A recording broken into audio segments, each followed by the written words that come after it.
اللہ نے میرے نبی کو خاندانی طور پر وہاں پہنچایا کو نہیں جا سکتا. پھر آپ کی ذات کو اتنا حسن بخشا. ایک آدمی بات حسن کی کرے، آپ کالا کلوٹا بیٹھا ہوئے تھا، گل جڑ دی کوئی. تو آپ تشریف لے جا رہے تھے ہجرت کر کے، تو راستے میں ایک رابغ ایک جگہ آتی ہے، وہاں بھوک لگی، پیاس لگی، وہ کھانے کا سامان تھا نہیں، تو ایک بڑھیا عورت کا خیمہ دیکھا. وہاں پہنچے تو کہا ماں جی کچھ کھانے کو ملے گا؟ میں کہا بیٹا قحط کا زمانہ ہے، کچھ نہیں ہے. تو ایک مریل بکری کھڑی تھی، وہ بالکل چمڑا تھے ہڈی. آپ نے کہا میں اس سے دودھ نکالوں؟ ان کا بیٹا یہ تو بن بیاہی بکری ہے اور ماس اس کے اوپر نہیں ہے، یہ کیا دودھ دے گی؟ کب آپ اجازت دو. ان کا لے لیں. چونکہ غیر فطری کام ہو رہا تھا تو لہٰذا اس نے آپ کو غور سے دیکھا کہ یہ کون ہے جڑا یہ بکری جو دودھ کٹو ہے. لہٰذا آپ کیسے دیکھنے لگے. دیکھا آپ نے بکری کو کھینچا اور اس کے تھنوں کو ہاتھ لگایا، وہ نیچے لٹک گئے اور ایک پورا ڈول دودھ سے بھر دیا. بکری سے یہ گلاس بھی نہیں بھرتا بکری کے دودھ سے، لیکن وہ پورا ڈول بھر دیا. اپنے تینوں ساتھیوں کو پلایا اور خود پیا. پھر دوبارہ دودھ نکال کے پورا ڈول بھر کے اس اماں کو دیا، چلے گئے. بکری کی عمر 7 سال ہوتی ہے، 7 سال تک زندہ رہتی ہے، ذبح نہ کریں مر جاتی. یہ بکری 22 برس زندہ رہی اللہ کے نبی کے ہاتھ لگنے کی برکت سے. 22 برس اس بکری نے عمر پائی. جب شام کو اس کا خامد آیا، وہ کہنے لگا دودھ کتوں ہے؟ وہ کہنے لگی ایس بکری جو مزا گیا کملی ہو گئی، اتوں دودھ کتوں آ گئے؟ مزا گیا اسے جو ہے مزا گیا اپنی عقل کا علاج کرو، یہ تو کتوں آ گئے؟ کہنے یہ کوئی جادوئی شخصیت والا نوجوان آیا تھا، اس کے ہاتھوں میں کوئی طاقت تھی، اس نے تھنوں کو ہاتھ لگایا اور چشمہ بنایا. اچھا کیسا تھا ذرا بتاؤ؟ سفیلی ذرا دسنا کیوں جائے.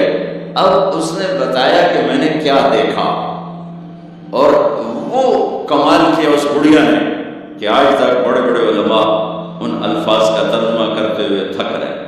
وہ کہنے لگی ابا معبد رأيت رجلا ظاهر الوضاء أبلج الوجه حسن الخلق لم تعبه ثجرة لم تزر به سعيا أزج أقرا وسيم قصيم في عينيه تعج في صوته صحر في لحيته كثافة في عنقه سطع إن تكلم علاه البهاء وإن سكت علاه الوقار وهو أنظر الثلاثة.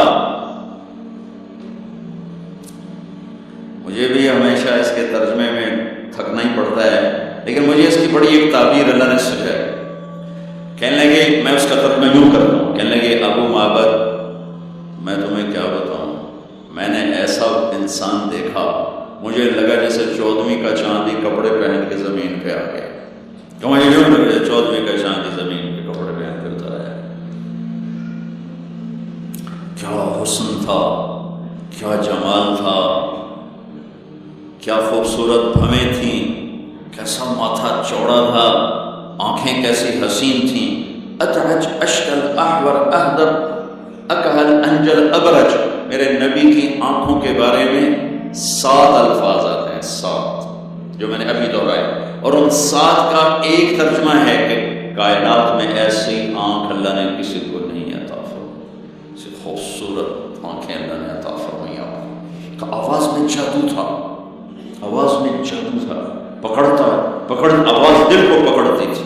گردن لمبی خوبصورت، چہرہ 14ویں کے چاند کی طرح چمکتا تھا، اور براق الثنایا دانت ایسے خوبصورت تھے، مسکراتے تھے تو دانتوں سے نور نکلتا دکھائی دیتا تھا. جب بولتے تھے تو نور چھا جاتا تھا، چپ ہوتے تھے وقار چھا جاتا تھا. خوبصورت سیاہ کالے بال تھے، نیم گھنگریالے بال تھے، پیٹ نہیں نکلا ہوا تھا، بال نہیں اڑے ہوئے تھے، سیدھا وجود تھا، سیدھا. کتنے ہمارے معاشرے کے لوگ ہیں، آپ سجے پاسے بیٹھے ہوتے ہیں، پیٹ کھبے پاسے بھی آ پیٹ کبے پاس ہوتا آپ سجے پاس ہوتا. تو اللہ نے کھانا حلال حرام بند کیا ہے، حلال کھاؤ. حلال کا بھی طریقہ سکھایا کہ ماج بڑھ دینا کھاؤ، بندہ بڑھ دینا کھاؤ. اتنا نہ کھاؤ کہ چربیاں چڑھ جائیں. زیادہ کھانا انسانیت نہیں، کم کھانا انسانیت. بیچ میں بات آگے کہہ رہا ہوں. میرے نبی نے کہا سب سے بدترین برتن جسے انسان بھرتا ہے اس کا پیٹ ہے. سب سے بدترین برتن جسے انسان بھرتا ہے اس کا پیٹ ہے. اور اگر تم نے کھانا ہی ہے اور تم کہتے ہو نہیں میں نے کھانا ہی ہے، تو 3 حصے کرو، ایک غذا کے لیے، ایک پانی کے لیے اور ایک ہوا کے لیے. ایک حصہ چھوڑو، ساری زندگی بیماری نہیں آئے گی. لیکن یہاں تک کھانے کے بعد پھر ڈاکٹروں کی چاندی نہیں ہوگی تو اور کیا ہوگا. جب تک یہ بیکریاں ہیں، یہ کولڈ ڈرنکس ہیں اور یہ فاسٹ فوڈز ہیں، صحت مند کوئی نہیں ہوگا. بھوکے رہنے میں اللہ نے صحت رکھی، کھاؤ کھاؤ کے تباہی کر دیتے. میٹھا کھانے سے شوگر نہیں ہو رہی، زیادہ کھانے سے شوگر ہو رہی، دبا کے کھانے سے شوگر ہو رہی. اللہ میرے نبی نے کھانے کا طریقہ بھی بتایا، کھانے کی چیزیں بھی بتائیں، کھانے کا طریقہ بھی بتایا، کھانے کے آداب بھی بتائے. کہنے لگی 2 لفظ جو دنیا میں کسی انسان کے لیے استعمال نہیں، میں نے آخر میں چھوڑ دیا. کہنے لگی ابو معبد، میں جب اس کو دیکھتی تھی نا تو میرے دیکھنے کی طلب اور بڑھ جاتی تھی، پھر جب دیکھتی تھی طلب اور بڑھ جاتی تھی. وہ جب تک کھڑے رہے میری آنکھ نہیں بھری. وسیم وسیم وسیم. ابو معبد میں جدھر سے دیکھتی تھی حسن ان کا غلام تھا، ہاتھ جوڑ کے کھڑا تھا. قسیم قسیم. قسیم اسے کہتے ہیں جس کو چاروں طرف سے حسن و جمال نے گھیرا ہوا ہو، اور وسیم اسے کہتے ہیں جس کو دیکھ کے نہ دل بھرے نہ آنکھ بھرے. دنیا کا ہر حسن تھوڑی دیر دیکھنے کے بعد خوبصورتی ختم، کشش ختم. ایک ہستی کائنات میں آئی ہے میرے اور آپ کے نبی، جن کو جتنا دیکھا جاتا تھا دیکھنے کا شوق بڑھتا تھا. اب عائشہ بیٹھی کپڑا سی رہی تھی، سوئی گر گئی، تھوڑا سا اندھیرا نظر نہیں آیا. ہمارے نبی کمرے میں انٹر ہوئے تو آپ کے چہرے کے نور سے سوئی چمکنے لگی تو آپ نے سوئی کو اٹھایا ہے. یہ میرے نبی کا ظاہر ہے جو اللہ نے اتنا خوبصورت کر کے بنایا. پھر یہی ہمیں زندگی کی خوبصورتی بھی ملی کہ زندگی خوبصورت ہو. زندگی خوبصورت ہوتی ہے رویوں کے ساتھ. پہلا رشتہ خاوند اور بیوی ہے، پھر اولاد ہے، پھر آگے رشتے بنتے ہیں، ماں باپ ہیں. یہ سارے رشتے یہ اس زندگی سے بنتے ہیں جو میرے نبی ہمیں سکھا کر. آپ بطور چونکہ آپ نے باپ کو دیکھا نہیں، ماں کو دیکھا ہے، اور ماں کے ساتھ زیادہ عرصہ نہیں، صرف 6 سال رہے، تو ماں کے ساتھ کیا ہونا چاہیے؟ ماں کے ساتھ سلوک ہوگا تو ماں دعا دے گی نا. باپ کی خدمت کرو گے تو باپ دعا دے گا نا. آنکھوں میں آنکھیں ڈال کے بات کرو گے تو زندگی باپ کو تو نیند نہیں آئے گی، ماں کو تو نیند نہیں آئے گی. ماں باپ میں سلوک کو اولاد لڑ کے بیٹھی ہو تو ماں باپ کو تو نیند نہیں آئے گی. بیوی بدتمیزی سے بات کرے تو خامد کے نیند اڑ جائے گی، خامد بدتمیزی کرے تو بیوی کی نیند اڑ جائے گی. تو یہ کہاں سے زندگی ملے گی؟ میرے نبی کے دروازے پر جاؤ، وہاں پتہ چلے گا کہ زندگی کیسے گزارے گی. تو آپ نے اپنی اس تمنا کا اظہار کیا، کاش میری ماں زندہ ہوتی تو میں اس کی ایسی خدمت کرتا. میں عشاء کی نماز کے مصلی پہ کھڑا ہو کر ہاتھ باندھے سورۃ فاتحہ پڑھ رہا تھا، الحمدللہ رب العالمین. ادھر سے میرے گھر سے آواز آتی محمد. میری ماں مجھے پکارتی محمد، تو میں نماز توڑ کے کہتا لبیک یا ماں. ماں جی میں حاضر ہوں، ماں جی میں حاضر ہوں. زندگی کو خوبصورت بنانے کا ماں باپ کے لیے طریقہ کہ اولاد ماں باپ کی آنکھوں کی ٹھنڈک بنے. یہ بچے ہمارا سب سے قیمتی سرمایہ ہے، اور انہی پر سب سے بڑا ظلم ہوتا ہے. سب سے بڑا ظلم ہے آج کے ماں باپ کا 3 سال کے بچے کو اسکول ڈالنا. سب سے بڑا ظلم ہے. وہ روتا ہوا جاتا ہے، روتا ہوا آتا ہے، اور ماں باپ سے اس کی محبت کی تار کٹتے جاتے ہیں، کٹتے جاتے ہیں، کٹتے جاتے ہیں. 7ویں سال میں وہ بدتمیز ہوا پڑا ہوتا ہے. اب مائیں پریشان ہیں، بچے بدتمیز ہیں، بچے بدتمیز ہیں، کیونکہ ماں نے گود نہیں دی. جو ٹائم ماں نے دینا تھا وہ دے دیا اسکول کو. اور ہمارے اسکول کاروباری ادارے ہیں، علمی ادارے نہیں ہیں، کاروباری ادارے ہیں. میرے ملک کا یہ روگ ہے کہ یہاں کا وکیل بھی کاروباری ہے، یہاں کا ڈاکٹر بھی تاجر ہے، یہاں کا وکیل بھی تاجر ہے، یہاں کا جج بھی بک جاتا ہے، اور یہاں کا اسکول اور کالج بھی کاروبار ہے. 3 سال کا بچہ جب ماں باپ سے دور ہوتا ہے، روتا ہو جاتا، روتا ہوا تو وہ ماں باپ سے دور ہو جاتا ہے، اس کے اندر نفرت پیدا ہونی شروع ہو جاتی ہے. جو وہ سر نکالتا ہے تو وہ ماں باپ کا نافرمان ہو جاتا ہے، بدتمیزی کرتا ہے، لڑتا ہے، جھگڑتا ہے، کیونکہ ماں اور باپ نے ٹائم نہیں دیا. اور پھر اس موبائل نے ہماری زندگی، گھر کی زندگی تباہ کر دی ہے کہ بچہ آ کر ماں سے بات کرتا ہے، ماں موبائل کو دیکھ کے بچے سے بات کر رہی ہے. وہ باپ سے بات کرتا ہے، وہ اپنے موبائل میں اور بچے سے بات کرتا ہے. یہ اس بچے کی عزت کو ذبح کر دینے والی بات ہے. آنکھ سے آنکھ ملانا عزت دینا ہے. میرے نبی پاک صلی اللہ تعالی علیہ وسلم کی طرف جب کوئی آپ کو بلاتا نا یا رسول اللہ آپ سے، تو مثلا یہ ہماری مجلس ہے، ادھر بھی لوگ ہیں، ادھر بھی لوگ ہیں. اب مجھے کوئی ادھر سے بلائے تو میری تو اتنی گردن مڑے گی، کوئی ادھر سے بلائے میری اتنی گردن مڑے گی. لیکن میرے نبی پاک صلی اللہ علیہ وسلم کو ادھر سے جب کوئی آواز دیتا یا رسول اللہ، تو اب یوں نہیں کرتے تھے، ہاں یہ 10 کی گل ہے، اب پورا یوں کرتے تھے. بولو میرے بھائی کیا بات ہے. آپ کو ادھر سے کوئی بلاتا یا رسول اللہ، تب ایسے نہیں کرتے تھے، ہاں جی بولو. اب پورا ایسے مڑ کر پھر فرماتے جی فرمائیے کیا بات ہے. اب عام لوگوں کے ساتھ یہ فرماتے تھے. ہم تو اپنی اولاد کے ساتھ ہی نہیں کرتے، بیوی خامد کے ساتھ ہی نہیں کرتے، خامد بیوی کے ساتھ ہی نہیں کرتے.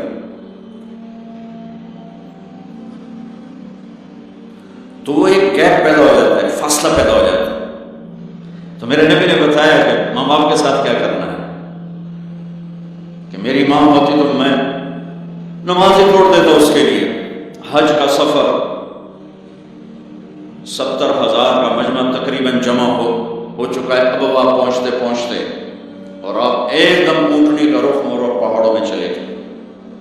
میری زندگی سفروں میں گزری ہے، ان میں خوبصورت ترین سفر میرا وہ ہے جو میں نے حضرت آمنہ کی قبر پہ حاضری تھی. پہاڑوں کے اندر آپ اندر تشریف لے گئے، مجمع بھی ساتھ ہو گیا، کدھر جا رہے ہیں؟ اونٹنی کو بٹھایا. پہاڑ ہے کچھ 40-50 فٹ اونچا، اس کے اوپر قدرتی ایسے پلین بنا ہوا ہے جیسے اللہ نے پہلے سے سنبھال کے رکھا ہوا تھا. اب تو انہوں نے قبر کا نشان مٹا دیا ہے. تو ماں کی قبر کے سرحانے تشریف لے گئے اور گھٹنے اٹھائے، ہاتھ یہاں رکھے اور سر گھٹنوں میں لیا. یہ پوزیشن ہے چھوٹے بچے کے رونے کی.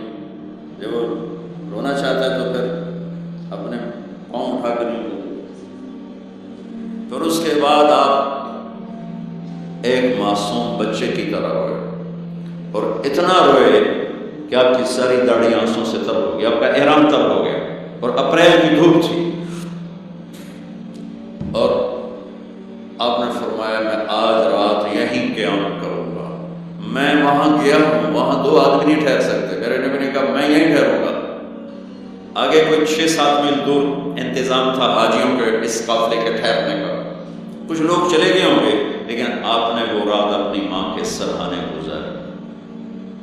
اور میں جب وہاں پہنچا تو مجھے چونکہ سیرت پڑھی تھی تو مجھے چشم تصور میں وہ نظر آ رہا تھا.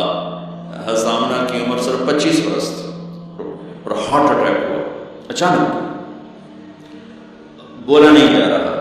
اور اللہ کے نبی ماں کو دیکھ کر گھبرا رہے ہیں کہ کیا ہوا، 6 سال کا بچہ پہلی موت دیکھ رہا ہے، وہ بھی ماں کی. تو مجھے ہارٹ اٹیک ہوا تو بولا نہیں جاتا. بلا رہے ہیں، بولا نہیں جا رہا، آوازیں نہیں کر رہے. تو بلا رہے ہیں، ام ایمن بھی ساتھ ہے، آوازیں نہیں کر رہے. لیکن بجھنے سے پہلے شمع کے جو بھڑکتی ہے 2 لفظ بولے، کل حی میت و کل جدید بال وقد ولدت طہرا. میرے بچے ہر جوانی ڈھلتی ہے اور ہر زندگی موت کا ناولہ بنتی ہے. مجھے لگتا ہے میرا وقت آ گیا ہے، لیکن میں ایک ایسے بچے کو چھوڑ کے جا رہی ہوں جو ساری دنیا کو پاک کر دے گا. پاکیزہ چھوڑ کے جا رہے ہیں.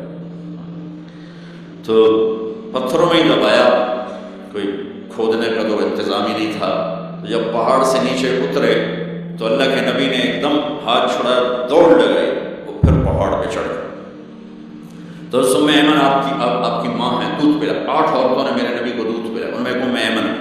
وہ جب پیچھے گئیں تو ایسا منظر تھا جس کو دیکھ کر شاید زمین بھی رو رہی ہوگی اور آسمان بھی رہا ہوا کہ پہاڑ بھی. آپ ماں کی قبر پر ایسے اپنے سینے کو پتھروں کے ساتھ اور یوں دونوں ہاتھوں سے پتھر لیے ہوئے تھے. جب آپ ایمن قریب آئیں تو آپ سنا تو آپ فرما رہے تھے، ماں جی آپ کے سوا تو میرا کوئی نہ تھا، آپ بھی مجھے چھوڑ کے چلی گئی، میرے لیے اب کس کی گود ہے؟ تو ایمن رضی اللہ عنہ نے اٹھانا چاہ کے، بیٹا اٹھو. تو آپ نے انکار کر دیا. تو میں نے کھینچ کے نیچے لائے اور زبردستی لائے، اونٹنی پر بٹھایا. اور آگے 2 راتوں کا سفر تھا. وہ سب میرے نبی کے خاموش آنسوؤں سے آپ کا گریبان تر ہوتا گیا. اور آگے نہ کوئی خالہ ہے، نہ کوئی اور آسرا ہے، نہ باپ ہے. باپ اور ماں ہی بڑا سہارا تھا. دادا نے کفالت میں لیا، 8 سال کی عمر میں ان کا بیلا، ان کو بھی اپنے پاس بلایا. تو وہ سارا منظر میرے سامنے گھوم رہا تھا. اوپر سے سورج ڈوبنے والا تھا. تو عجیب کیفیات ہیں، وہ میں بیان نہیں کر سکتا ہوں. کہ اللہ کی قسم، اگر آپ اور میں زندگی کو خوبصورت بنانا چاہتے ہیں تو اپنے نبی کی زندگی کو سیکھنا ہوگا، ان بچوں کو سکھانا ہوگا. ہم نے کوئی کاروباری کام نہیں کیا ہے کہ ہم اسے کوئی کاروبار کر رہے ہیں، کوئی پیسہ کما رہے ہیں. ہاشا وکلا، ہاشا وکلا. ہماری یہ نسل، ان کے ساتھ کاروبار کر رہا ہوں کہ یہ پروان چڑھیں اپنے نبی کی محبت کے ساتھ. یہ پروان چڑھیں اپنے حبیب کے نقش قدم پر چلنے کے ساتھ. ان کے اندر اللہ اس کے نبی کی محبت، ہر بچے بچی کے اندر اللہ نے اپنے اور اپنے حبیب کی چپ ڈالا، اس کو نکالا نہیں جا سکتا. میں اس کو ایکٹیویٹ کرنا چاہتا ہوں کہ اللہ کرے ان کے جذبے اللہ کے نبی کے ساتھ جڑ جائیں. پھر ماننا آسان ہو جاتا، پھر اطاعت آسان ہو جاتا. جب محبت نہیں ہوتی تو اطاعت نہیں آتی. تو میرے بھائی بہنوں، زندگی کی خوبصورتی کا تعلق میرے نبی والے خوبصورت اخلاق کے ساتھ. پھر اپنے بیویوں کے ساتھ کیا سلوک کیا. 2 مہینے چولہا نہیں چلتا، 2 مہینے کھانے کو کچھ نہیں ملتا، اور ہر بیگم قربان ہے، فدا ہے. 2 مہینے جس عورت کے گھر میں چولہا نہ چلے وہ خامد کا کیا حشر کرے. اور میرے نبی کے گھر میں 2 مہینے چولہا نہیں چل رہا ہے. خود بھی بھوک برداشت کر رہے ہیں، بیگمات بھی بھوک برداشت کر رہے ہیں. ایک رات حضرت عائشہ کے ساتھ لیٹے ہوئے تھے، ایک ہی چارپائی. تو آپ کبھی یوں کروڑ بدلتے، کبھی یوں کروڑ بدلتے. پھر ایک دم آگے بڑھے اور چارپائی کی لکڑی کے اوپر ایسے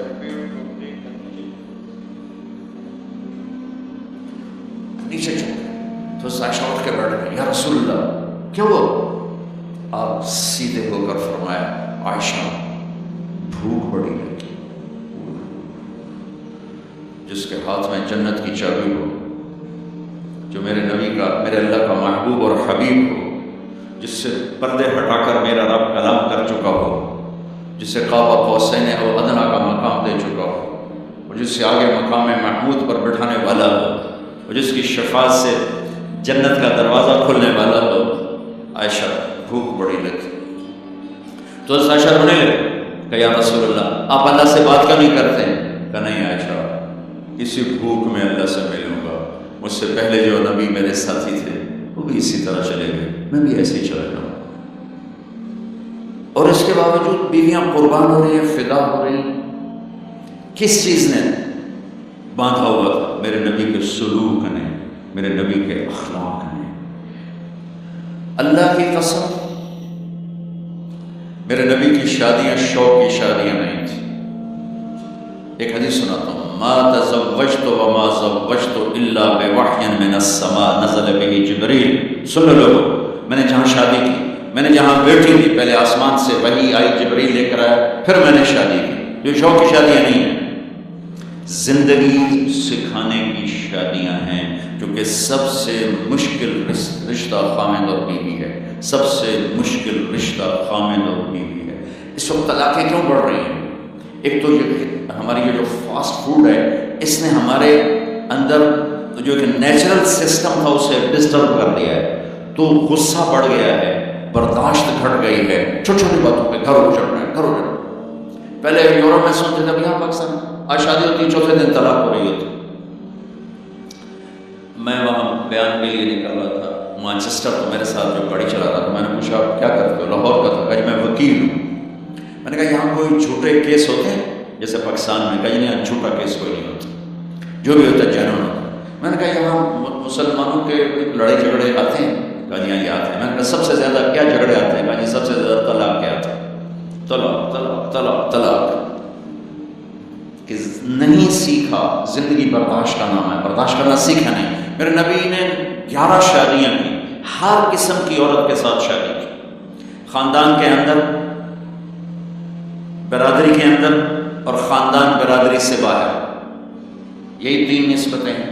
اپنے خاندان میں قریش، تو آپ کی کئی بیگمات قریش ہیں، عائشہ، حضرت حفصہ، حضرت زینب، حضرت ام حبیبہ، یہ سب قریش ہیں۔ قریش سے باہر حضرت میمونہ، حضرت جویریہ، یہ قریش سے باہر ہے برادری۔ پھر برادری سے بھی باہر شادی کی، یہود، حضرت صفیہ یہودی کی بیٹی، ان کے ساتھ شادی کی۔ ہر نسل سے شادی کی، اوپر والے کا نظام ہے۔ اپنے سے مالدار حضرت خدیجہ، اپنے برابر ام سلمہ، ام حبیبہ، اپنے سے کم فخر جویریہ، صفیہ، اپنے سے غربت کے ساتھ نہیں۔ عمر سے بڑی کے ساتھ شادی کی حضرت خدیجہ، ہم عمر کے ساتھ شادی کی حضرت سودا، عمر سے کم سے شادی کی حضرت عائشہ، بیوہ سے شادی کی حضرت خدیجہ، مطلقہ سے شادی کی حضرت زینب، کنواری سے شادی کی حضرت عائشہ۔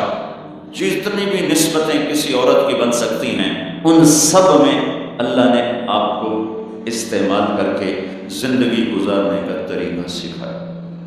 تیز مزاج کے ساتھ شادی کی حضرت حفصہ رضی اللہ تعالیٰ عنہ، مزاج میں تیزی تھی۔ حضرت عمر رضی اللہ تعالیٰ عنہ کی بیٹی، مزاج میں شدت تھی، زندگی گزار کے دکھایا۔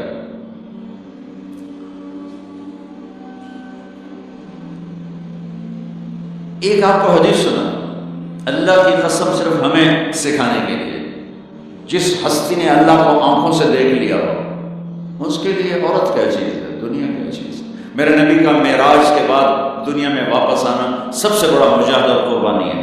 جنت میں اللہ ہمیں نصیب کر، جب اللہ کا دیدار ہوگا تو اس کے بعد اللہ کی قسم جنت والوں کو جنت بھولے، عورتوں کو خامد بھول جائیں گے، خامدوں کو بیویاں بھول جائیں گی، اور جنت کی ہر نعمت بھول جائے گی، صرف اللہ کو دیکھنے میں گم ہو جائے گا۔ میرے نبی اپنی آنکھوں سے اللہ کو دیکھ کر آئے ہیں۔ ٹھیک ہے، اب ایک حدیث سنو، عائشہ مجھے جب سے پتہ چلا ہے نا کہ تو جنت میں میری بیوی ہے، تو میرے لیے تو مرنا ہی آسان ہو گیا ہے۔ اللہ اکبر، یا عائش انہ لیہون علی ان اریتک زوجتی فی الجنہ۔ میرے رب کی قسم، ہمیں آپ کو سمجھانے کے لیے، ہمیں آپ کو بتانے، عائشہ مجھے جب سے پتہ چلا ہے کہ تو جنت میں میری بیوی ہے، مجھے تو مرنا اچھا لگنے لگا ہے، مجھے تو مرنا اچھا لگنے لگا ہے کہ تو جنت میں میری بیوی ہے۔ سبحان اللہ۔ ادھر اچھا جی جنت یہی لبڑی ہیں جی، یہ جنت جا کے بھی ادھر نالی رانا ہے، یہاں یہ باتیں سننے کو ملتی۔ اور میرا نبی کہہ رہا ہے عائشہ مجھے پتہ چلا ہے کہ تو جنت میں میری بیوی ہے، تو میرے لیے تو مرنا ہی آسان ہو گیا۔ سبحان اللہ، کیا خوبصورت، اللہ کی قسم یہ دلداری تھی۔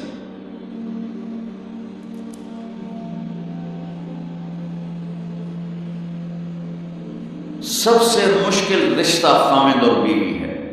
سینکڑوں آیات اس کے لیے اللہ نے اتاری، ماں باپ کے لیے چند آیات، اولاد کے لیے چند آیات، بہن بھائیوں کے لیے چند آیات، خامد اور بیوی کے لیے قرآن پڑھا پڑا ہے، پوری صورت اتاری ہے، وہ سینکڑوں آیات اتاری ہے۔ چونکہ ایک اس رشتے کی اہمیت، ایک اس کی نزاکت اور کمزوری کہ کوئی رشتہ ٹوٹتا نہیں سوائے خامد اور بیوی کے.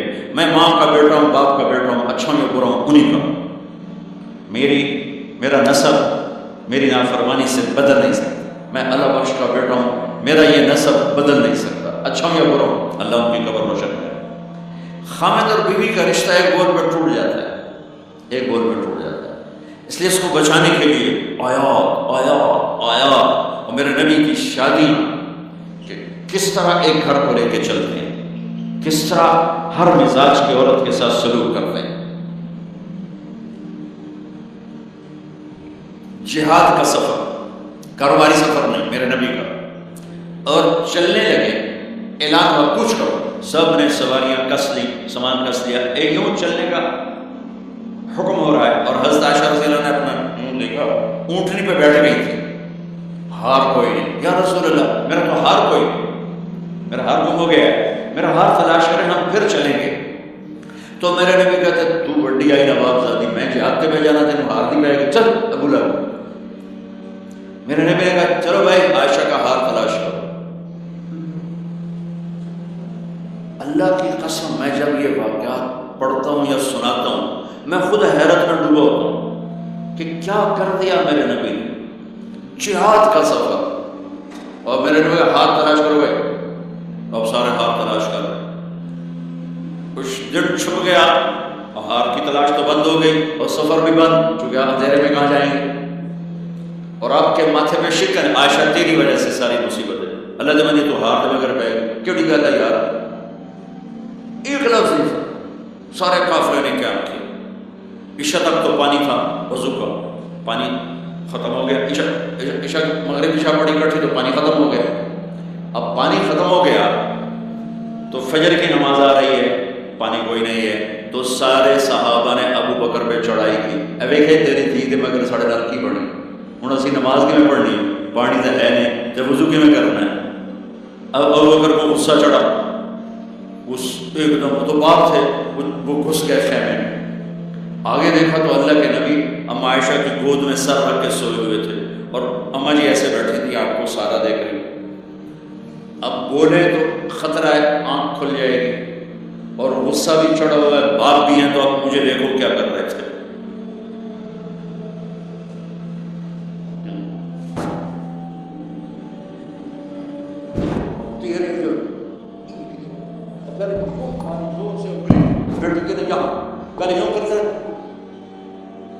پھر ایسے ماری زور سے، وہ کہنے کہ میں ایسے سخت ہو گئی تک میں ایسے نہ ہوں کہ اگر میں تھوڑا حرکت کی تو اللہ کے نبی کی آنکھ کھل جائے گی. تو ماری ٹھا ٹھا ٹھا، وہ منہ سے گر اور وہ ایسے کر کے بیٹھی چپ غصے میں بات چلے. اب آپ کی آنکھ کھلی فجر پر تو عائشہ نے کہا یا رسول اللہ وہ تو باہر تو بڑا مسئلہ ہو گیا ہے، پانی کوئی نہیں ہے اور نماز کا وقت ہو گیا ہے، وضو کیسے کریں. سبحان اللہ، اللہ نے قانون بدل دیا. دنیا میں پہلی دفعہ ہونے لگا ہے 1,24,000 نبی آئے، پانی نہ علی وضو ہو سکتا ہے، اس کے علاوہ نہیں ہو سکتا. میرے اللہ نے قرآن اتارا فَإِن لَّمْ تَجِدُوا مَاءً فَتَيَمَّمُوا صَعِيدًا طَيِّبًا فَامْسَحُوا بِوُجُوهِكُمْ وَأَيْدِيكُم مِّنْهُ. اچھا میرے بندو پانی ہو گیا، چلو مٹی چاہتے منہ تے مارو تے دوئی چاہتے ہاتھاں تے مارو تے تمہارا وضو ہو گیا، چلو تیمم کرو اور نماز پڑھو. اب وہ جو سارے ابو بکر پہ غصے ہو رہے تھے اور عائشہ کہنے لگے واہ ابو بکر بھائی تیرے تو فیل کی کم بڑھ گیا، تیری دھی تو فیل کی کم بڑھ گیا.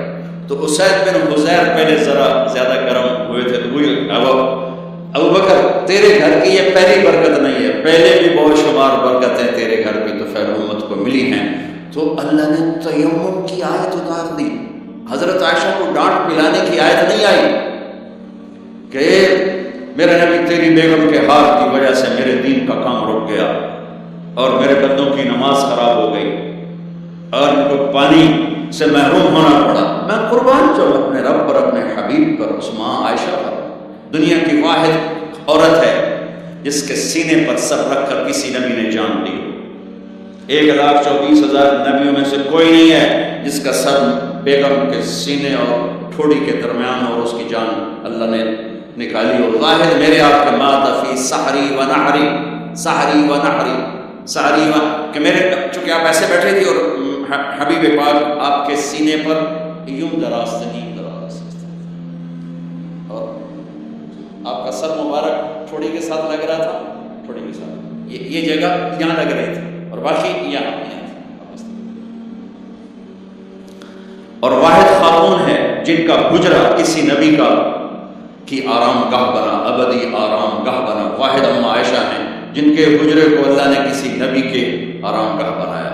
اور یہ واحد حجرہ ہے جہاں 70,000 فرشتہ صبح آ کے درود و سلام پڑھتا ہے اور شام تک پڑھتا ہے، اور شام کو 70,000 نیا آتا ہے اور صبح تک درود و سلام پڑھتا ہے اور واپس چلا جاتا ہے. کائنات اللہ جب مسلمان دنیا سے مٹ جائیں گے، مسجد نبوی مٹ جائے گی، بیت اللہ مٹ جائے گا، مدینے کی ایک اینٹ باقی نہیں بچے گی. مکہ کتنے بڑے بڑے بلڈنگیں، ایک اینٹ باقی نہیں بچے گی. اور وہاں سے گزرتے ہوئے لوگ کہیں گے لگتا ہے کدی آبادی ہوئے گی، ایتھے لگتا ہے کدی آبادی ہوئے گی. یہ زبانوں پہ ہوگا. جب سارے نشان مٹ جائیں گے اس وقت بھی 70,000 فرشتہ آ کے درود و سلام صبح سے شام تک پڑھے گا اور شام سے صبح تک پڑھے گا. یہ واحد خاتون ہیں عائشہ بنت ابی بکر جن کو اللہ نے یہ عزت بخشی. اور یہ واحد خاتون ہیں جب ان کے اوپر تہمت لگی، حضرت یوسف علیہ السلام پہ تہمت لگی تو بچے نے گواہی، حضرت مریم پہ تہمت لگی بیٹے نے گواہی، اور ام عائشہ پہ تہمت لگی تو اللہ نے گواہی. میں گواہ، اللہ گواہ بن کے آیا.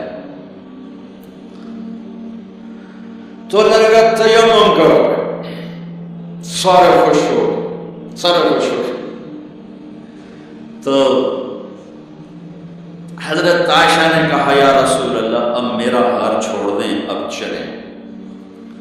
تب آپ نے کہا چلو بھائی کوچ کرو. اس سے زیادہ کوئی دلداری کا واقعہ پیش کر سکتا ہے؟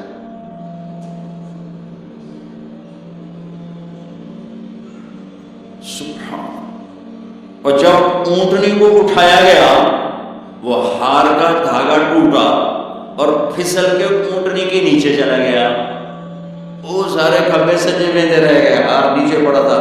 جب اونٹنی کو اٹھایا تو ہار نیچے سے نکلا.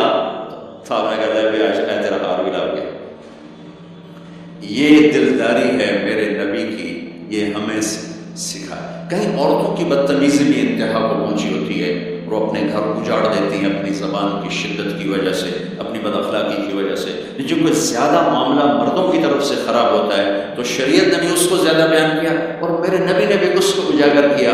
اور میرے نبی کی آخری تقریر، آخری خطبہ حجۃ الوداع کا صرف ایک رشتے کو بیان کیا، صرف ایک رشتے کو بیان. ہم کتنے رشتوں میں جکڑے ہوئے ہیں، ماں باپ، بہن بھائی، چاچا تایا، خالہ خالو، دادا دادی، نانا نانی، ساس بہو، کتنے ہم رشتوں میں جکڑے ہوئے ہیں. میرے نبی نے صرف ایک رشتے کا حق بیان کیا، استوصوا بالنساء خیرا. میں تمہیں تمہاری بیویوں کے بارے میں وصیت کر رہا ہوں، ان کے ساتھ اچھا سلوک کرنا. صرف ایک رشتے کو بیان فرمایا چونکہ یہ بنیادی رشتہ ہے، یہاں سے خاندان بنتا ہے. جب یہ ٹوٹ جاتا ہے اور ہمارا جوائنٹ فیملی سسٹم ہے تو کہیں ساس توڑ رہی ہے، کہیں سسر توڑ رہا ہے، کہیں نندیں توڑ رہی ہیں، کہیں خود خامد اپنی بے وقوفی کی وجہ سے توڑ رہا ہے، کہیں بیوی اپنی حماقت کی وجہ سے اس رشتے کو توڑ رہی ہے. ایک عورت ہے، ایک لڑکی ہے، یا رسول اللہ میری شادی ہونے لگی، میرے خامد کا کیا حق ہے میرے اوپر؟ دونوں طرف کی میرے نبی نے زندگی سکھائی. میرے نبی نے فرمایا تیرے خامد کے جسم پہ پھوڑے نکل آئے، پھوڑوں میں گندا پانی جمع ہو جائے، پیپ جمع ہو جائے، اور تو زبان سے چاٹ چاٹ کے اس کے زخموں کو دھوئے تو بھی تو نے اپنے خامد کا حق ادا نہیں کیا ہے. دوسرا لائف کو بیلنس کیا میرے نبی کہ ایک گھر کیسے چلتا ہے، وہ کس طرح خوبصورت بنتا ہے، وہ میرے نبی کے اخلاق. آپ سب سے ایک بات کرتا ہوں، برداشت کرنا سیکھ لیں، زندگی خوبصورت ہو جائے. صرف سارے اخلاق کو میں جمع کروں ایک لفظ میں، برداشت، اور اس کو شریعت میں صبر کرنا سیکھ لیں، زندگی خوبصورت ہو جائے گی. بچیاں ساس کی شکایت کر رہی ہوتی، کبھی خامد کی شکایت کر رہی ہوتی، کبھی اولاد ماں باپ کی شکایت کر رہی ہوتی ہے، کبھی اولاد ماں باپ کی شکایت کر رہے ہوتے ہیں. شکایتوں سے جہان بھرا پڑا ہے. آپ شکایتوں کو دفن کر کے ہونٹ سی لیں. صبر آہ نہ کر لبوں کو سی، عشق ہے دل لگی نہیں، سینے پہ تیر کھائے جا، آگے قدم بڑھائے جا، یعنی زبان حال سے کہہ دے کہ ہاں ستائے جا. جو ستاتا ہے چپ ہو جاؤ، جو ستاتا ہے چپ ہو جاؤ. اللہ کی قسم آپ ایسی طاقت بنو گے کہ پہاڑ بھی راستہ دیں گے. صبر انسان کی سب سے بڑی طاقت ہے. صبر انسان کی سب سے بڑی طاقت ہے. صبر انسان کی سب سے بڑی طاقت ہے. الٹا کے رکھ دیتی ہے چیزوں کو. چپ رہنا سیکھ، خاموش رہنا سیکھ، درگزر کرنا سیکھ، تو آپ دیکھیں گے آپ کی زندگی میں کتنا حسن آتا ہے، کتنی زندگی میں مٹھاس پیدا ہوتی ہے. غصہ نکال دینا وقتی ایک راحت ہوتی ہے، اور پھر شرمندگی اور ندامت کے سوا کچھ نہیں ہوتا. اور پی جانا، سہ جانا، یہ آپ کو ایک عظیم و شان ہستی بنا دے گا. آپ کی دعائیں عرش سے جا ٹکرائیں گے. چپ رہنا ان بچوں کو سکھائیں، خاص طور پر اپنی بیٹیوں کو چپ رہنا سکھائیں. کہ میں دکھ سے کہتا ہوں میرے دیس کا سسرالی معاشرہ ظالم ہے، ظالم ہے، ظالم ہے. اس میں نہ کوئی نمازی کی قید ہے، نہ بے نمازی، نہ دیندار کی، نہ بے دین کی، نہ کسی پردے والے گھر کی، نہ بے پردہ گھر کی. سسرالی معاشرہ بہت ظالم ہے، بہت ظالم. جوائنٹ فیملی سسٹم عذاب بن چکا ہے، عذاب. پہلے ایک رحمت تھی یہ کہ سب کو اپنے حقوق حدود کا پتہ تھا. اب کسی کی زندگی میں دخل دینا یہ ہمارے اخلاق بن چکے ہیں. تو ہم اپنی زندگیوں کو خراب کر چکے ہیں، برباد کر چکے ہیں. پھر اولاد کے ساتھ کیا کرنا ہے؟ میرے نبی نے حسن حسین کے ساتھ 7 سال گزارے، حسین کے ساتھ 6 سال، حسن کے ساتھ 7 سال علیہ السلام رضی اللہ عنہ. 7 سال میں بچہ سمجھدار ہوتا ہے. ایک نصیحت نہیں کی، ایک نصیحت. 7 سال ایک نصیحت نہیں پائیں گے آپ. اتنے بڑے نبی، اتنا بڑا انسانیت کا بوجھ، اور روزانہ ٹائم نکال کے بچوں کے پاس آ کر بیٹھتے تھے، ان کے ساتھ کھیلتے تھے، کشتی کرتے تھے، اور بھائیوں کو لائن میں کھڑا کر دیتے تھے. تو حضرت جعفر جوانی میں شہید ہو گئے، ان کے بچوں کو عون، عبداللہ، محمد، ان کے 3 بیٹے، ان کو بھی بلا لیتے اور ایسے ان کو لائن میں کھڑا کر کے پھر ایسے بائیں پھیلا، ہاں بھائی آؤ بھائی مجھے پکڑو. کون ہے جو مجھے پہلے ہاتھ لگائے گا؟ کون ہے جو مجھے پہلے ہاتھ لگائے گا؟ وہ دوڑ لگاتے، پانچوں کو پانچوں، کوئی سر پہ چڑھتا، کوئی کمر پہ چڑھتا، کوئی گود میں گرتا، اور میرے نبی بیٹھ کے مسکراتے. ایک مجھے بات یاد ہے سر، ایک یاد، کہ حضرت امام حسن رضی اللہ تعالیٰ عنہ علیہ السلام، انہوں نے صدقے کی کھجور اٹھائی اور منہ میں ڈالی. صدقے کا آیا تھا مال، تو ایک کھجور اٹھا کے منہ میں، تو کیا تب نے منہ میں انگلی ڈال کے کھجور نکال لی کہ بیٹا ہمارے گھر پہ صدقہ جائز نہیں ہے، اس کو پھینک. بس یہ ایک بات مجھے اپنے نبی کی زندگی میں ملتی ہے. ٹائم دیا، محبت دی. کمال کی بات نہیں، اتنی بڑی ہستی ہو اور بچوں کے لیے گھوڑا بنا پڑا، دونوں ہاتھ بھی ٹیک دیے، گھٹنے بھی ٹیک دیے، آؤ بھائی میری کمر پہ چڑھ جاؤ. ان کو کمر پہ چڑھایا اور پورے کمرے میں چکر لگا رہے، چکر لگا رہے. اور پھر ان سے کہہ رہے ہیں تمہارا اونٹ کیسا؟ اونٹ متیا، سواری کو کہتے ہیں لیکن عام طور پر متیا عربی میں اونٹ کے لیے بولا جاتا ہے. تو پوچھتے بچوں تمہاری سواری کیسی ہے؟ پھر دونوں بھائیوں کو اتار دیتے اور نواسی حضرت زینب ان کو اٹھاتے اور اپنی کمر پہ بٹھا کر کمرے میں چکر لگا رہے ہیں، چکر لگا رہے ہیں، چکر لگا رہے ہیں. یہ مائیں روز ٹھوکی گلو دے، ایدو تھپڑ، ایدو تھپڑ، ایدو تھپڑ، ایدو تھپڑ. ساری مائیں سکول ماسٹر بنی ہوئی، اور ٹھوکے جو ڈنڈے ماری جاؤ. بس ایسی بے وقوف ہیں کہ جتنی محنت یہ کھانے پر کرتے، اپنے کپڑے کو سجانے پر کرتے، اس کا 100واں حصہ بچوں پہ کریں ان کے بچے جنید بغدادی بن جائیں. ایک اسکول کے حوالے کیا 3 سال میں، پھر ٹیوٹر کے حوالے، ٹیوٹر کے اکیڈمیوں کے حوالے. کچھ تو پوتر ان کے روبوٹ ہیں، کدی یہیں بھجے جاتے ہیں، کدی یہیں بھجے جاتے ہیں، کدی یہیں بھجے جاتے ہیں. اے آیا کہ بی آیا؟ اے بھی سب وہاں پر بات کیتا ہے.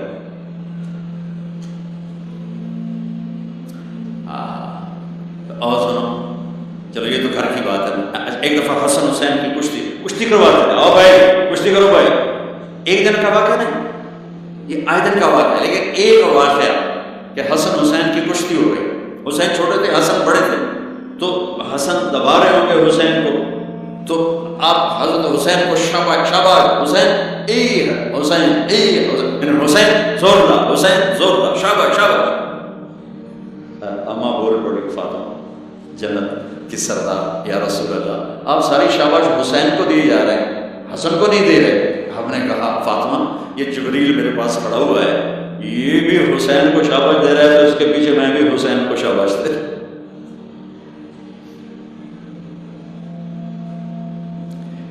اس سے اور عجیب سنو، آپ فرض نماز پڑھا رہے ہیں، فرض نماز نفل نہیں، گھر میں نہیں، مسجد میں، اور آپ سجدے میں گئے اور حسن نے چھلانگ لگائی اور کمر پہ جا کے بیٹھ گئے اور اینی ہوتا کرسی سے ٹھوک کے بیٹھ گئے. میرے نبی نے سجدہ لمبا کر دیا، اتنا لمبا کیا کہ ان سجدے میں پڑے لوگ سوچنے لگے کہ کہیں اللہ کے نبی فوت تو نہیں ہو گئے. تو جو سامنے والی صف تھی انہوں نے یوں کر کے پچھڑوں کو تو نظر نہیں آنا، انہوں نے این کر کے دیکھا تو دیکھا تو حسن سجدے کو اوپر چڑھ گئے. تو ایک صحابی جو قریب تھے انہوں نے ایسے ہاتھ آگے بڑھایا اتارنے کے لیے. تو میرے نبی نے بغلوں سے دیکھا کہ ایک ہاتھ آگے آ رہا ہے، تو آپ نے سجدے میں یوں کیا. میرے بچے کو پوچھنا، جب تک حسن نہیں اترے آپ سجدے میں پڑے گئے. اور ایک اور تماشا ہوتا، چونکہ اب نماز لمبی پڑھاتے تھے، لمبی ہوتی تھی نماز، تو آپ ذرا پاؤں کا فاصلہ ہے تو حسن ادھر بیٹھتے حسین ادھر بیٹھتے. نماز میں میرے رب کی قسم سنا رہا ہوں، اب یہ دونوں کی آپس میں نا وہ شروع ہو جاتی، وہ ادھر وہ ادھر. پہلے حسن پار کرتے تو حسین ادھر آ جاتے، پھر حسین ادھر جاتے تو حسن یوں آ جاتے. پورے قیام میں یہ دونوں بھائی یوں کرتے رہتے تھے، وہ ادھر وہ ادھر وہ ادھر وہ ادھر. سبحان اللہ، نماز ہو رہی. اس سے عجیب سنو، آپ نے اپنی بیٹی حضرت زینب، آپ کی بڑی بیٹی زینب، ان کی بیٹی امامہ کو ظہر یا عصر کی نماز پڑھا رہے ہیں، کہاں بٹھایا ہوا ہے؟ میں پہلے بیان کرتا ہوں یہاں بٹھایا ہوا ہے اللہ یاد ہے، لیکن میں نے اب چند دن پہلے حدیث پڑھی، یہاں نہیں بٹھایا، یہاں نہیں بٹھایا، یہاں بٹھایا ہوا تھا، یہاں کندھے پر بٹھایا ہوا تھا، یہاں اللہ عاتقہ ہی، اس کو عاتق کہتے ہیں. نماز پڑھا رہے تھے. جب آپ رکوع میں جانے لگے تو یہاں سے پکڑا اور آرام سے اس کو ساتھ بٹھایا، پھر رکوع کیا، قوما کیا، سجدہ کیا. سجدے سے جب اٹھے تو پھر امامہ کو اٹھا کر کندھے پہ بٹھا کر نماز شروع کر دی. 4 رکعتاں میرے نبی نے پڑھائیاں کہ نواسی یہاں بیٹھی ہوئی ہے صرف زندگی سکھانے کے، صرف زندگی سکھانے کے. بچوں کو پیار اتنا دو کہ وہ آپ کا قربان ہو. ڈنڈا، سوٹا، تھپڑ، بدتمیزی، ڈانٹ ڈپٹ، یہ دوریاں پیدا کر رہے تھے. بہت چھوٹی عمر میں نے سگریٹ پینے شروع کر دی. 7-8 سال کی عمر میں نے سگریٹ پینے شروع کر دی. گاؤں میں تھے تو کوئی بہت تھا نہیں، تو گھر والوں کو پتہ چل گیا. تو اب مجھے سگریٹ سے روکنے کے لیے سمجھایا جا رہا ہے. کیسے سمجھایا جا رہا ہے؟ میری ماں نے میرا منہ کھولا ہے کر تو میرے ماسی نے چمٹا نپے دے وچ انگارا تو نہیں کر ٹھوکا تیرے منہ میں، ٹھوکا تیرے منہ میں. یہ مجھے سگریٹ سے روکا جا رہا ہے. مجھے منظر نہیں بھولتا، میری ماں نے دونوں ہاتھوں سے میرے جبڑے یوں کھینچے اور میری ماسی نے انگارا چمٹے میں ڈال کر پاپا تیرے منہ میں، پاپا تیرے منہ میں پینے کا سگریٹ. او میں نہیں پیندا، میں نہیں پیندا. ٹھیک، باہر نکل کر میں نے پہلا کام سگریٹ چھوڑا ہے. اور میرے چھوٹے بھائی نے دیکھ لیا میری مصیبت ہے بھی، وہ مجھ سے بھی 2 سال چھوڑ، 5 سال، میں 7 سال اور 5 سال. میں کہتا میری شکایت لگا، میں کہا تلی میں کوئی تلی ہے جانا. میں نے سگریٹ اس کے منہ میں لگایا، وہ بھی پی، میں نے پینا تاکہ میری شکایت میں لگا.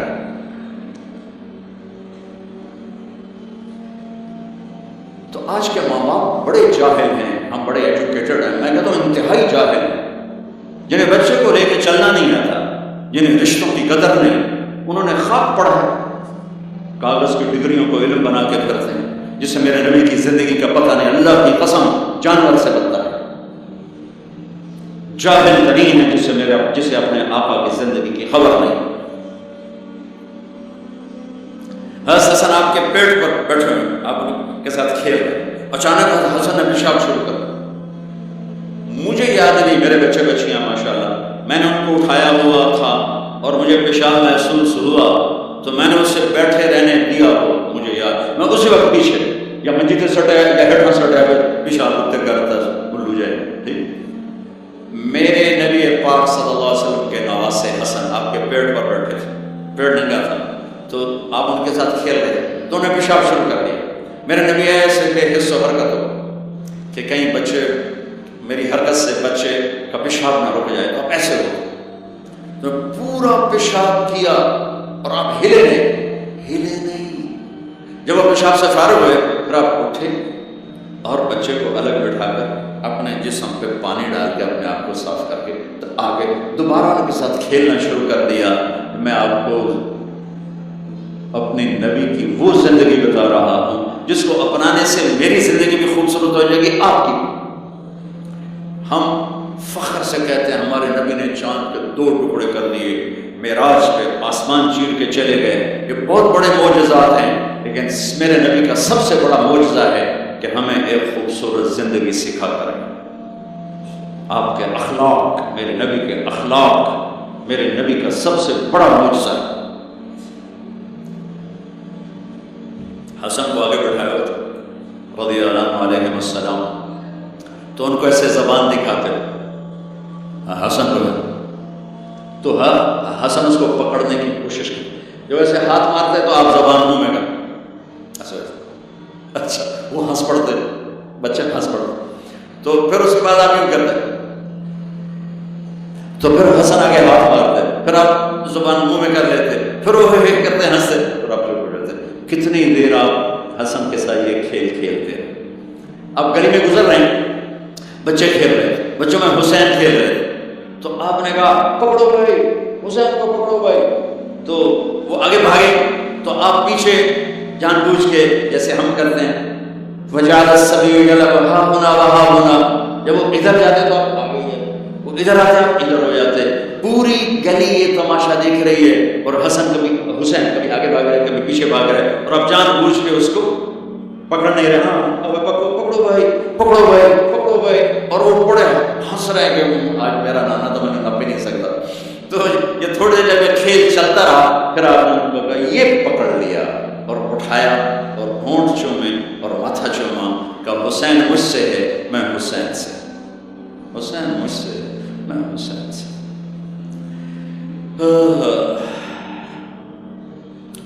میرے بھائی بہنوں عزیزو، اسلام بھی تو خوبصورت زندگی سکھاتا ہے، وہی ہم نے بلا دیا، کپڑے کیسے ہوں، ٹائی کیسی ہو، کوٹ کیسا ہو، گاڑی کیسی ہو، کھانا کیسا ہو، لباس کیسا ہو، سواری کیسی ہو، گھر کیسا ہو، ڈرائنگ روم کیسا ہو، میچنگ کیسے ہو، بلا اس کو زندگی تھوڑا ہی کہتے ہیں۔ تو آپ سب سے کہتا ہوں کہ اپنے نبی کی زندگی اور سیرت کو پڑھیں، اس کو سیکھیں۔ یہ تبلیغ کا کام ایک عملی محنت ہے، سیکھیں۔ ان بچوں پر محنت کرنے کا اللہ کرے یہ پروان چڑھ تو ان کے اندر اللہ اس کے رسول کا پیار ہو، تو پھر یہ خود ہی چلنا شروع کریں گے۔ یہ میں نے سیرت کی چند جھلکیاں، آ چکے آپ پوری فیملیز بیٹھی ہوئی ہیں، اور فیملیز کے رشتوں میں ماں کا رشتہ، باپ کا رشتہ، بیوی کا رشتہ، خاوند کا رشتہ، اولاد کا رشتہ، یہ چند بڑے رشتے ہیں، اسی کو میں نے آپ کے سامنے پیش کر دیا ہے۔ اس کو سیکھنا پڑتا ہے، اس کے لیے اپنے ذات سے لڑنا پڑتا ہے، تب جا کر زندگی میں حسن اور کمال پیدا ہوتا ہے۔ میری بات یاد رکھیے گا، کبھی زندگی کو خوبصورتی چیزوں سے نہیں ملتی، زندگی کی خوبصورتی میرے نبی والے پیارے اخلاق کے ساتھ۔ جس کو یہ مل گئے اس کے گھر میں 14ویں کا چاند ہر وقت چمکے گا، اور نصف النہار کا سورج ہر وقت چمکے گا۔ جس کے اخلاق بگڑ گئے ان کی دن بھی رات بن جائیں گے اور رات کی رات بن جائے گی۔